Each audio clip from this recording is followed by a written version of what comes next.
Assalamualaikum warahmatullahi taala wabarakatuh. Apa khabar anak-anak murid yang cikgu kasihi?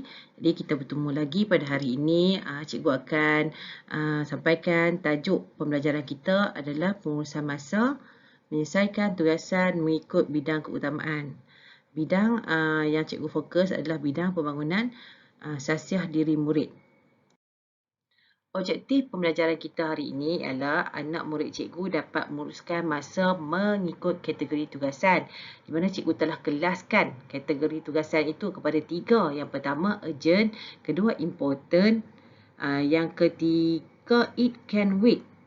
Seterusnya, murid boleh kategorikan tugasan mengikut keutamaan. Dan akhir sekali, murid boleh menguruskan masa dengan baik dan berkesan.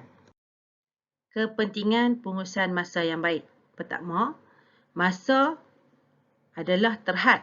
Jadi masa tu mestilah diurus, digunakan dengan baik dan berkesan mengikut keutamaan. Kedua, murid-murid mestilah memberi keutamaan kepada perkara atau tugasan yang paling mustahak diselesaikan dahulu. Yang ketiga, pengurusan masa yang baik membantu murid melakukan perkara yang berfaedah. Keempat, penggunaan masa yang baik adalah pengurusan masa yang terancang, berkesan dan maksimum. Seterusnya, masa yang berlalu tidak boleh diulang. Ingat, benda kita tak boleh ulang balik masa yang lepas. Macam semalam, kalau tak main sekolah, kita tak boleh ulang balik masa tu. Jadi, gunalah masa yang ada dengan berkesan dan semaksimum yang mungkin. Okey, jom kita tengok kategori tugasan. Tadi masa awal tadi cikgu terang, cikgu dah bagikan tugasan mengikut kategori, 3 kategori. Kategori yang pertama adalah urgent, kecemasan. Apa dia kategori urgent ni? Okey. Pertama, tugasan yang sangat penting mesti dibuat dengan cepat dan pantas. Bermaksud kat sini apa? Anak murid cikgu mesti buat perkara tersebut. Tidak boleh skip. Tak ada alasan.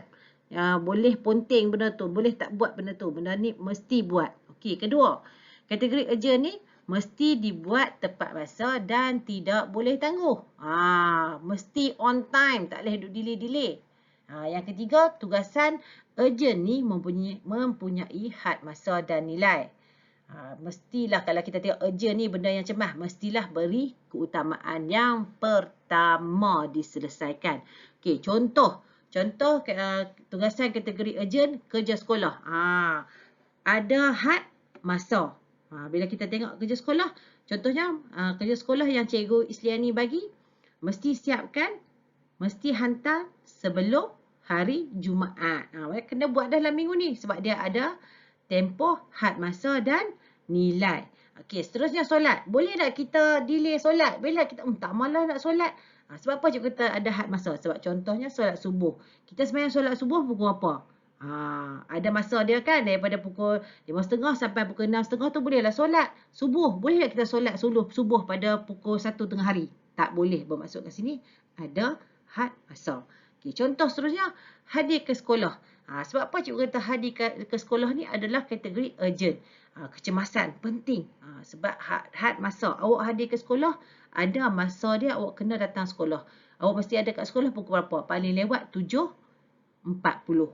Awak akan pulang ke rumah pada pukul 2 petang. Contohlah cikgu contoh. Okey, seterusnya kelas tambahan.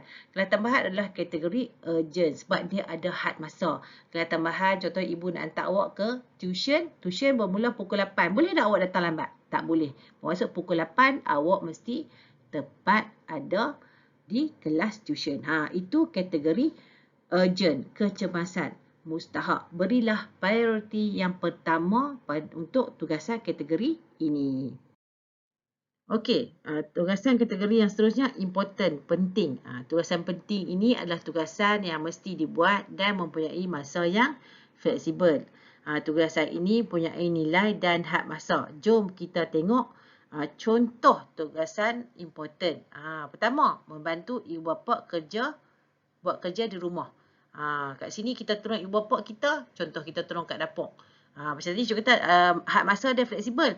Adakah kita tolong ibu bapa kat dapur tu 24 jam? Tak kan? Harusnya kita tolong ibu bapa kita waktu ibu sedang sibuk memasak waktu mana? Waktu buat sarapan, waktu makan tengah hari dan juga waktu malam. Awak tak tolonglah ibu 24 jam. Awak tolong ibu sikit-sikit je kat dapur. Betul tak? Okey, contoh yang kedua.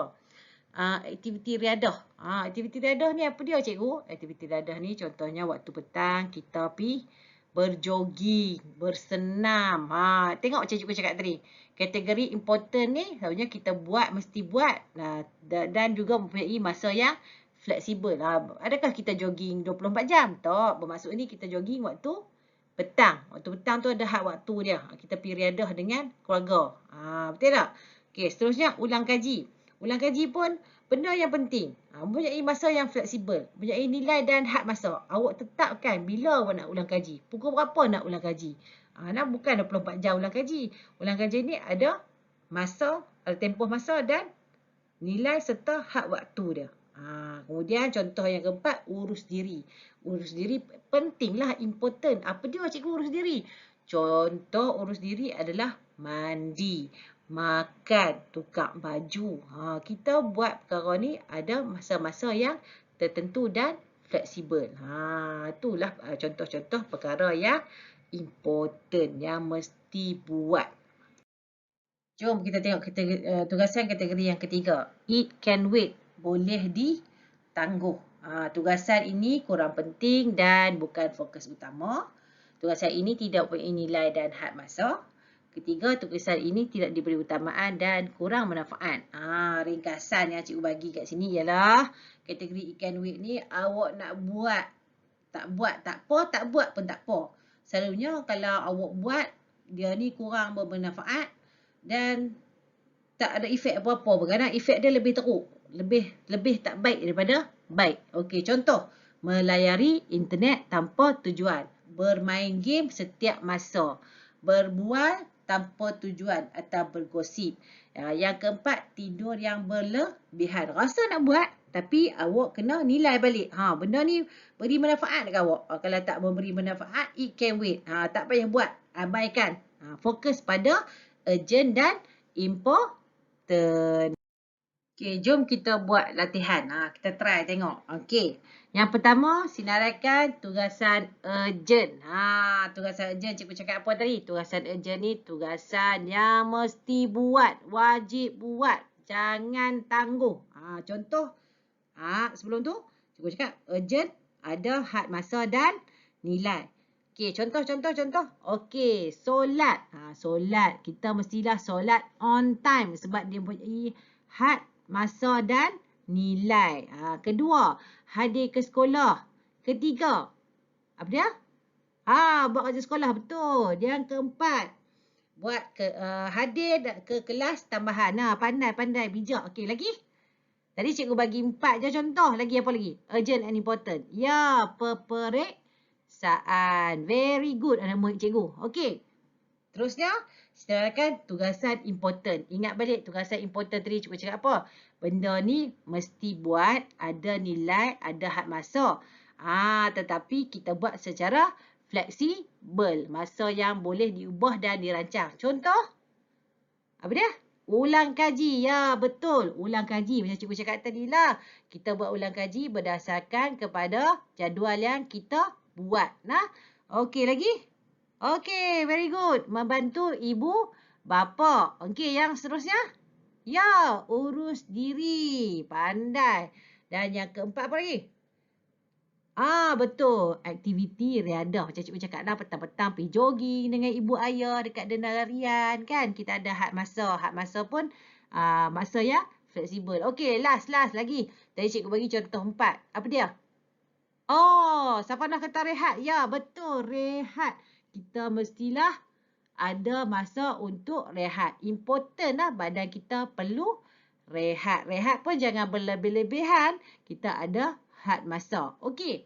Seterusnya, kita tengok. Sinaraikan tugasan it can wait. Ingat balik. Apa tugasan it can wait?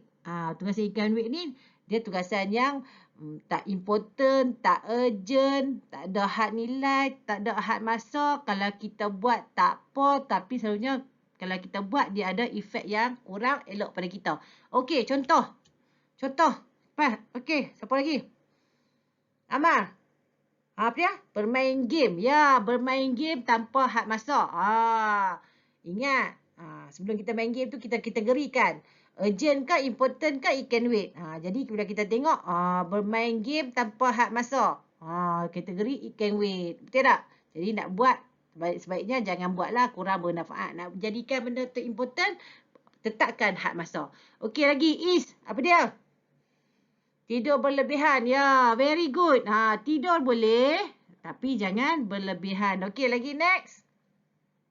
Apa dia? Berbuat tanpa tujuan. Ya, betul. Berbuat tanpa tujuan. It can wait. Awak boleh delaykan benda tu. Tak buat tak apa. Tak buat lagi bagus. Kan? Okey, lagi seterusnya. Nia. Apa? Savannah. Melayari internet tanpa tujuan. Ya, last kali. Cuba lagi. Tadi cikgu bagi contoh. Ada cikgu bagi contoh? Tak? Okey, apa dia? Okey, membeli belah. Memang bijak anak murid cikgu. Jadi, cikgu yakin anak murid cikgu ni boleh kategorikan tugasan mengikut 3 kategori tersebut. Jadi, kalau okey, cikgu dekat sini cikgu sediakan juga dalam Google Classroom untuk sedikit latihan. Jadi kalau ada masalah nanti awak boleh PM cikgu nah.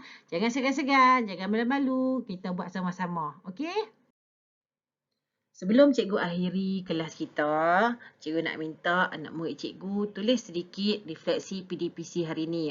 Dalam refleksi tu awak boleh tuliskan perasaan awak, apa hasil pembelajaran yang awak dapat. Awak boleh beri pendapat dekat cikgu, apa yang cikgu perlu tambah lagi untuk menghasilkan pembelajaran yang berkesan untuk awak. Okey, cikgu ucapkan terima kasih kerana bersungguh-sungguh ramai yang masuk kelas hari ini. Tahniah kerana awak berjaya melaksanakan PDPR. Hebat. Okey, jaga diri elok. InsyaAllah minggu depan kita jumpa lagi. Cikgu rindu awak semua. Jaga diri elok. Assalamualaikum.